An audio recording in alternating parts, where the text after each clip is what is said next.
வணக்கம் நண்பர்களே. நாம் இன்னைக்கு இந்த வீடியோவில் என்ன ஒரு முக்கியமான தகவலை பற்றி தெரிஞ்சுக்கொள்ள போகிறோம் அப்படின்னு சொல்லிட்டு பார்த்தீங்கன்னா, செம்பருத்தி சீரியலில் வனஜா அப்படிங்கிற ரோல் பண்ணிட்டு இருந்தவங்க தான் லக்ஷ்மி. அவங்க வந்து ரீசெண்டாக கொஞ்ச நாளைக்கு முன்னாடி வந்து ஒரு வீடியோ போட்டிருந்தாங்க. அதாவது வந்து இந்த சீரியல் கலைஞர்களுக்கெல்லாம் ஒரு விருது கொடுத்துருந்தாங்க. வில்லியாக இருக்கட்டும், ஹீரோவாக இருக்கட்டும், ஹீரோயினாக இருக்கட்டும், டிரெக்டர்ஸ், அப்புறம் நல்ல கதாபாத்திரம் பண்ணினவங்க அப்படின்னு சொல்லிட்டு சிறந்த வில்லி, சிறந்த கதாநாயகி அப்படிங்கிற மாதிரி நிறைய விருதுகள் கொடுத்துருந்தாங்க. அதில் வந்து தன்னோட பேர் வரல அப்படின்னு சொல்லிட்டு ரொம்ப வருத்தப்பட்டு ஒரு வீடியோ போட்டிருந்தாங்க. அதாவது இந்த இந்த விருதுக்கு தேர்வு செய்கிற குழுவை யார் தேர்வு செய்கிறா, அவங்களுக்கும் திரைப்படத்துறைக்கும் ஏதாவது சம்மந்தம் இருக்கா, இல்லை அவங்க வந்து ஒரு நபரை சிறந்த வில்லி அப்படின்னு சொல்லிட்டு சன் டிவியில் ஒரு கதாபாத்திரம் பண்ணினவங்களுக்கு கொடுத்துருக்குறாங்க. நீங்கள் எதன் அடிப்படையில் அந்த கேரக்டர் சரியானது, சிறந்தது அப்படின்னு சொல்லிட்டு தேர்வு செய்கிறீங்க அப்படிங்கிற மாதிரி நிறைய விஷயங்களை பேசியிருந்தாங்க. ஏன்னா கிட்டத்தட்ட செம்பருத்தி சீரியல் கிட்டத்தட்ட அவ்வளோ நாள் வந்து சக்ஸஸ்ஃபுல்லாக போனதுக்கு வனஜா அப்படிங்கிற கேரக்டர் வந்து ரொம்ப ஒரு முக்கியமான, அதாவது வில்லத்தனம் மட்டும் கிடையாது, அதோட காமெடியும் கலந்து ரொம்ப சூப்பராக அந்த ரோலை ஃபஸ்ட்லேருந்து கொண்டுட்டு போயிருப்பாங்க. கிட்டத்தட்ட 3 இயர்ஸுக்கு மேலே சக்ஸஸ்ஃபுல்லாக வந்து அந்த சீரியல் கம்ப்ளீட் ஆச்சு. அந்த வகையில் நிறைய அரசியல் விமர்சனங்களை பற்றி எடுத்து தன்னுடைய கருத்தை சொல்லிட்டு இருக்கிறாங்க. அதாவது ரீசெண்டாக வந்து அந்த கரூர் சம்பவமாக இருக்கட்டும், இப்போ வந்து விஜய் மற்றும் அவருடைய மனைவியான சங்கீதா விஜயோட டிவோர்ஸாக இருக்கட்டும், நிறைய விஷயங்களை பற்றி அவங்க தன் பக்கம் இருக்கிற கருத்தை தெரிவிச்சுட்டு வந்தாங்க. அந்த வகையில் எஸ்வி சேகர் வந்து என்ன பண்ணியிருக்காரு அப்படின்னு சொல்லிட்டு பார்த்தீங்கன்னா, தூத்துக்குடியில் ஒரு குழந்தை மலம் கழிக்க போயிருந்தாங்கல்ல, அப்போ அவங்களுக்கு வந்து அவங்கள ரேப் பண்ணி கண்ணந்தொண்டமாக வெட்டி ஒரு கவரில் போட்டிருந்தாங்கல்ல, அந்த விஷயம் சம்மந்தமாக பேசின விஷயமும் அது மட்டும் கிடையாது, தாவேகாவோட அந்த பெண் தொண்டர்களை விபச்சாரி அப்படின்னு சொல்லிட்டு பொன்ராஜ் வந்து விமர்சனம் பண்ணியிருந்தால் அந்த விஷயங்களை பற்றி தன்னுடைய கருத்தை வந்து லக்ஷ்மி பதிவு பண்ணியிருக்காங்க. அதுதான் இன்றைக்கி சோஷியல் மீடியாவில் ரொம்ப வைரலாக போயிட்டுருக்கு.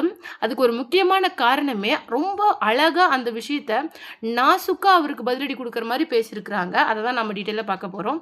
வீடியோக்குள்ளே போகிறதுக்கு முன்னாடி நீங்கள் நம்ம சேனலுக்கு புதியவராக இருந்தால் மறக்காமல் நம்ம சிபி ட்ரெண்டிங்கை சப்ஸ்கிரைப் பண்ணி ஃபாலோ பண்ணிக்கோங்க. வாங்க வீடியோக்குள்ளே போகலாம். லக்ஷ்மி என்ன சொல்லியிருக்காங்க அப்படின்னு சொல்லிட்டு பார்த்தீங்கன்னா, தூத்துக்குடியில் அந்த குழந்தைக்கு அந்த நேர்ந்த அந்த சம்பவத்துக்கு நான் ரொம்பவும் வருந்துறேன். இதில் ஒரு முக்கியமான விஷயமே, அது ஒரு குழந்தை அப்படிங்கிறத மறந்துட்டு இவங்க விமர்சனம் பண்ணுறங்கிற பேரில் பண்ணிகிட்ருக்கிற இந்த விஷயங்கள் தான் ரொம்பவும் கஷ்டமாக இருக்குது. அது வந்து அந்த குழந்தைக்கோட குடும்பத்துக்கு எவ்வளோ பெரிய வலி வேதனை கொடுத்துருக்கோம் அப்படிங்கிறது இவங்களுக்கு தெரியல. தான் ஒரு கருத்தை பதிவு பண்ணணும் அப்படிங்கிற ஒரு நோக்கத்துக்காக எதை வேணாலும் பேசிட்டு போயிடுறாங்க. ஃபஸ்ட் இதில் ஒரு முக்கியமான விஷயம் என்ன அப்படின்னு சொல்லிட்டு பார்த்தீங்கன்னா, லக்ஷ்மி என்ன சொல்லியிருக்காங்க அப்படின்னு சொல்லிட்டு பார்த்தீங்கன்னா, புதருக்கு பின்னாடி அந்த குழந்தை மலம் கழிக்க போயிருக்காங்க அப்படின்னா, சரியான ஒரு கழிவறை இருந்திருந்தா அவங்க வீட்டில் அவங்க என்னத்துக்கு காலை கடனை கழிக்கிறதுக்கு அந்த மாதிரி போயிருப்பாங்க. புதருக்கு பின்னாடி வந்து இருந்தாங்க அப்படின்னு சொல்லிட்டு பார்த்தீங்கன்னா, நாயோ பூனையோ மிருகமோ இல்லை வேற எதுவும் வந்து தன்னை அதுக்கிட்டேருந்து மறைஞ்சி தான் அவங்க அந்த புதருக்கு பின்னாடி இருந்தாங்க. ஆனால் ஒரு மிருகம் வந்து தன்னை இந்த மாதிரி வேட்டையாடும் அப்படின்னு சொல்லிட்டு அந்த குழந்தை கண்டிப்பாக தெரிஞ்சிருக்காது. அப்படிங்கிற விதத்தில் தெருக்கு தான் லைட்டு போட முடியும், புதருக்கெல்லாம் எப்படி லைட்டு போட முடியும்னு சொல்லிட்டு ரொம்ப கேவலமாக உங்களுடைய அந்த கிண்டல் அப்படிங்கிற பேச்சில் பேசுகிறீங்கல்ல, அது ரொம்ப கேவலமாக இருக்குது உண்மையிலேயே.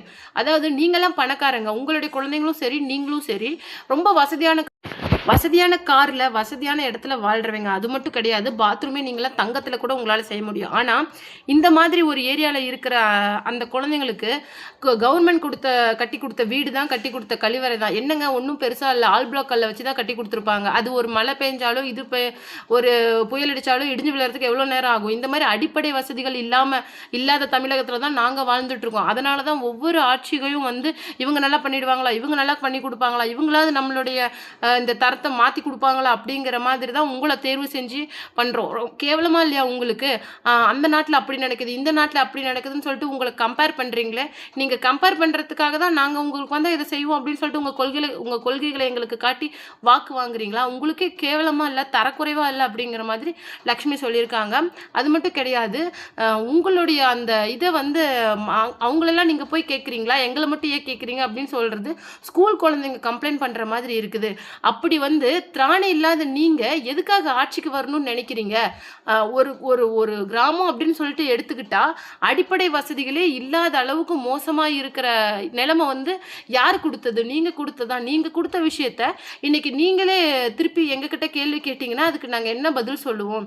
நீங்க பேசுனது எப்படி இருக்குது தெரியுமா? இந்த விஷயத்துக்கும் உங்களுக்கும் சம்மந்தமே இல்ல அப்படின்னு சொல்ற மாதிரி இருக்குது. அப்ப உங்களுடைய அந்த விஷயத்துல பெண்களுக்கு பாதுகாப்பு இல்லாத நிலைமை தானே உருவாகுது. பெண்கள் மட்டும் கிடையாது. 15 வயசு கடந்த குழந்தைங்க அவங்கலாம். அவங்கள குழந்தைங்க அப்படிங்கிற கேட்டகரியில தான் கொண்டுட்டு வர முடியும். அவங்களுக்கு இந்த நிலைமை அப்படின்னா, அப்போ எப்படி பாதுகாப்பு இல்லாம ஒரு நாட்டுல நீங்க எதுக்காக வாக்கு கேட்குறீங்க? அதுக்கே நீங்க வெட்கி தலைகுனியணும் அப்படிங்கிற மாரி ரொம்ப கோவமா பேசியிருக்காங்க. அது மட்டும் கிடையாது. ரீசென்ட்டா வந்து டிஎம்கேவை சேர்ந்த பொன்ராஜ் வந்து இந்த மாதிரி தாவேக்காவோட பெண் தொண்டர்களை விபச்சாரின்னு விமர்சனம் பண்ணியிருக்கிறத பற்றியும் லக்ஷ்மி வந்து தன்னுடைய ஒப்பீனியன் சொல்லியிருக்காங்க. அதில் என்ன சொல்லியிருக்காங்க அப்படின்னு சொல்லிட்டு பார்த்தீங்கன்னா, பெண்களுக்கு ஒரு பக்கம் பார்த்தா பாதுகாப்பு இல்லை, இன்னொரு பக்கம் நீங்களே பெண்களை தரக்குறைவான விமர்சனம் பண்ணுறீங்க. இதில் நாங்கள் எதை தான் எப்படி தான் நாங்கள் வாழ்கிறது? அதாவது எங்களுக்குன்னு ஒரு அடையாளம், எங்களுக்குன்னு ஒரு இது இருக்குது. ஐடென்டிட்டின்னு ஒண்ணு இருக்குது. அத நீங்க ஏன் எங்களுக்கு தர மறுக்கிறீங்க? அந்த அரசாங்கமே, அதாவது தமிழ்நாட்டுல ஒரு தலைமை நிர்வாகத்துல இருக்கிற இந்த அரசாங்கமே எங்களுக்கான அந்த ஒரு இத தராம, மரியாதைய தராம, அதுல இருந்த உங்களுடைய விமர்சகர் மூலமா எங்கள தரக்குறைவா கிரிட்டிசைஸ் பண்றதுல உங்களுக்கு என்ன ஒரு பெரிய சந்தோஷம் கிடைச்சிட போகுது? பெண்கள் அப்படின்னா நாட்டின் கண்கள் அப்படின்னு சொல்லிட்டு நீங்களே சொல்லிருக்கீங்க. அது மட்டும் இல்லாம நெறைய பெண் தலைவர்கள் சுதந்திர போராட்டத்துல ஈடுபட்டிருக்காங்க. பெண்கள் அப்படின்னு சொல்லிட்டு போனா நிறைய விஷயங்கள் இருக்குது. இப்போ பெண்களுக்கு பாதுகாப்பு இல்லாத ஒரு சூழ்நிலை வந்து திட்டவட்டமா உருவாகிட்டு இருக்கிறத என்னால கண்கூட பார்க்க முடியுது. கிட்டத்தட்ட கோயமுத்தூர்ல அந்த ஏர்போர்ட்டுக்கு பின்னாடி நடந்த விஷயத்துல இருந்து, இப்ப தூத்துக்குடியில நடந்த விஷயத்துல இருந்து, ஒரு குழந்தை, ஒரு 3-4 வயசு குழந்தை ரேப்படம் பண்ணினது, இந்த மாதிரி நிறைய விஷயங்கள் இருக்குது. ஆனா இந்த விஷயத்தெல்லாம் ஹைட் பண்ணிட்டு நீங்க வேணும்னே விஜய்க்கும் சங்கீதாவுக்கும் டிவோர்ஸ் ஆகிற அந்த விஷயத்த தூக்கி பிடிச்சிட்டு இன்னைக்கு இந்த மொத்த மீடியாவும், சோஷியல் மீடியா மட்டும் இல்லாமல் இன்னைக்கு மொத்த நியூஸ் சேனல்ஸும் பேசிட்டு இருக்காங்க அப்படின்னா, இதுக்கு முழுக்க முழுக்க காரணம் நான் யாரை சொல்றது அப்படின்னு தெரியல. அதாவது இதுக்காக பேச வர இருக்காங்களா, எஸ்வி சேகரா இருக்கட்டும், பொன்ராஜா இருக்கட்டும், யாராவது இருக்கட்டும், இதுக்கு காரணம் இதுவாக தான் இருந்திருக்கும்னு உங்களால் ஏன் கண்டுபிடிக்க முடியல? அதாவது இந்த மாதிரி ஆட்களை ஏதாவது செய்யணும், அதாவது மறுபடியும் இந்த தப்பு நடக்காத மாதிரி ஒரு தண்டனையை கொடுக்கணும்னு ஏன் உங்களால் செய்ய முடியல? இதுக்கு காரணம் நாங்கள் இல்லை அப்படின்னு சொல்லிட்டு பின்வாங்க பார்க்குறீங்க. அந்த பொண்ணு ஏன் அங்கே போனா? காலையில் அந்த பொண்ணுக்கு அங்கே என்ன வேலை அப்படின்னு சொல்லிட்டு ஒன்று அந்த பொண்ணை, அதாவது இருக்கிறதுலே மோசமான கொடுமை என்னதான், கொடுமை இழைக்கப்பட்டவங்க கிட்ட போய் கேள்வி கேட்கறது தான். நீ ஏன் என்னாச்சு, இப்படியாச்சா அப்படியாச்சான்னு கேள்வி கேட்கறது தான் கொடுமையை விட ஒரு பெரிய கொடுமை. இன்னொரு முக்கியமான விஷயம், அந்த மாதிரி சூழ்நிலையில் இருக்கிறவங்க சைடு கொஷின் கேட்கறத விட ஒரு பெரிய குற்றம் அப்படின்னு சொல்லிட்டு அதை விட ஒரு பெரிய எதுவும் கிடையாது அப்படின்னு தான் நான் சொல்லுவேன். இன்னும் எவ்வளோ அவமானம் தான் இந்த பெண்கள் தாங்குவாங்க அப்படின்னு சொல்லிட்டு எனக்கு தெரியல.